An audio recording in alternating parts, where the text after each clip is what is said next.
Grammatical changes in the English language throughout its history. No language, as depending on arbitrary use and custom, can ever be permanently the same, but will always be in a mutable and fluctuating state, and what is deemed polite and elegant in one age may be accounted uncouth and barbarous in another.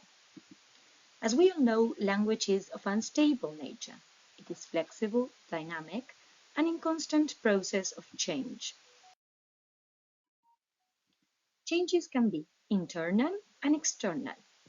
Internal changes are mainly due to psycholinguistic factors, such as ease of articulation or ease of effort. External changes are due to social-linguistic factors, such as fashion or social need. Related to change, we can identify three periods in the history of the English language: Old English, Middle English, and Modern English. All aspects of language undergo changes. Therefore, we have semantic changes such as broadening or widening, and pejoration or amelioration. There are also phonological changes such as the famous great vowel shift, and there are also grammatical changes which may be morphological or syntactic. Understanding changes in grammar is a key component in understanding changes in language. As I have already said, grammatical changes can be divided into morphological or syntactic.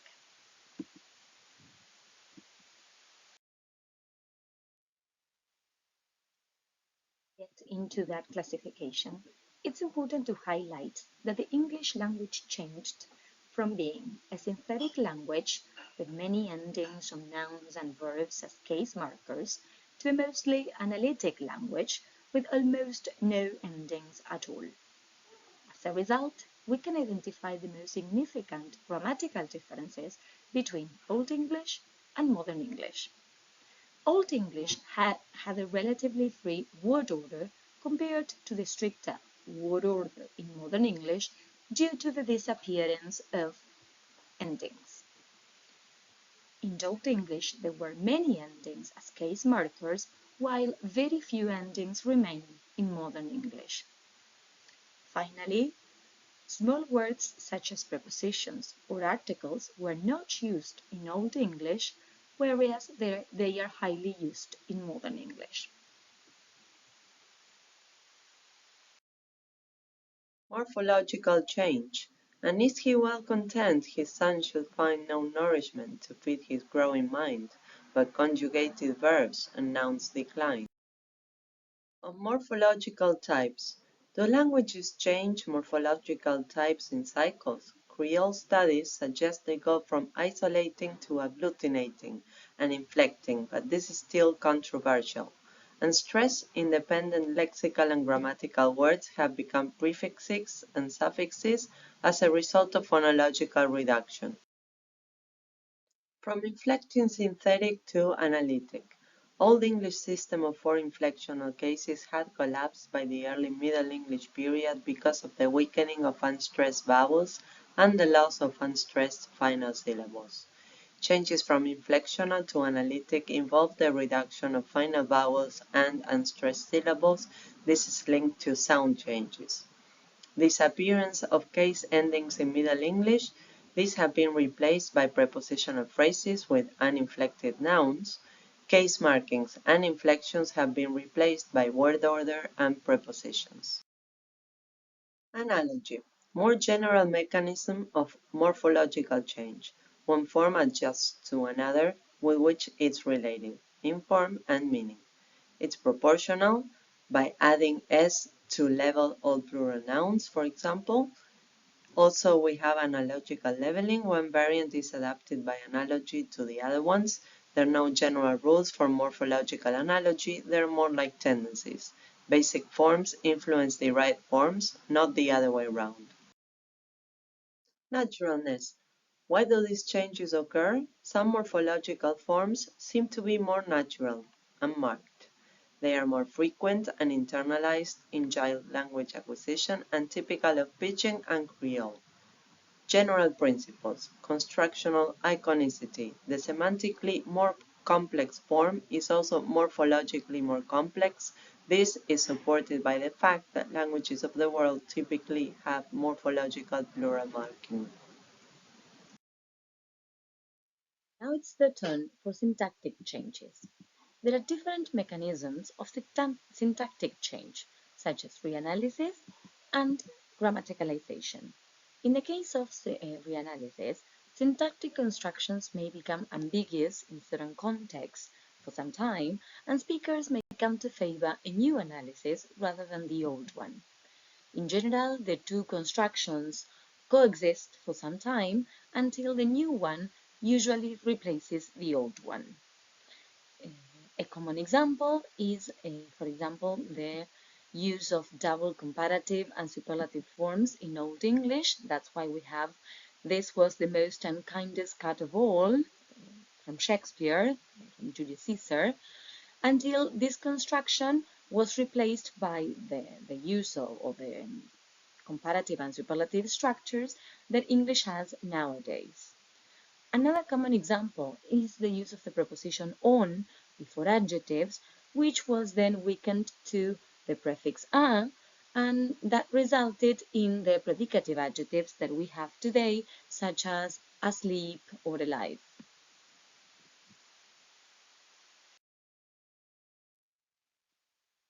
The gradual disappearance of inflections from Old English to Middle English has led to reanalysis.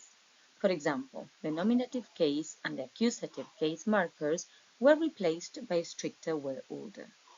In the example, you can see the marker of the dative or singular dative case, then the verb with the ending on to mark past plural forms, and then the last noun phrase, we can see the ending an as a marker of the plural nominative case.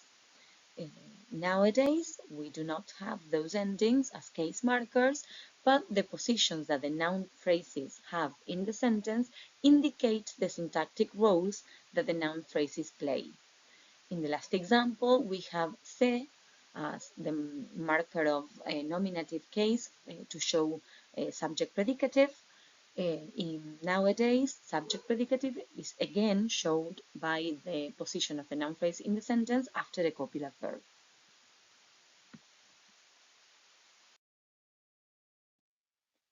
As regards grammaticalization, it occurs when originally lexical words increasingly adopt a grammatical function. This process also combines a semantic change of the word involved, its phonetic reduction, and a reanalysis of the original form as well. One example that we can mention is the development of the auxiliary verb will to indicate future time from the full verb, which used to mean want. As an auxiliary verb, will also has phonetic reduction in its contracted form o. Another example that we can mention is the construction going to, also to indicate future intention, which developed from the full verb of motion, go. In this case, there has been a reanalysis of the term from actual movement to intended action. There's also a possible phonetic reduction in the form gonna. Another example that we can mention is the progressive form, which consisted of a construction with a preposition on and a non-finite verb. The preposition was later weakened to a prefix a until it finally developed into the verb to be and the present participle. Another example, we can mention the development of the negative form, the negative particle not, from negative intensifiers such as none or the French ne or even the German nawet. We have an example, io prene me pime, sound not conceal, which meant I don't conceal sound. One final example that we can mention is the introduction of auxiliaries, do and did, the first use of do in Chaucer's, and here you have the example, Father, why do you weep?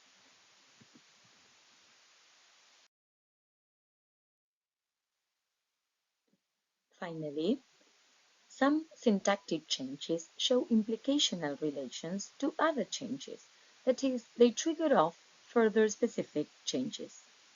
The most common example involves changes connected with syntactic typologies, that is, the classification of languages according to certain syntactic features, such as unmarked word order.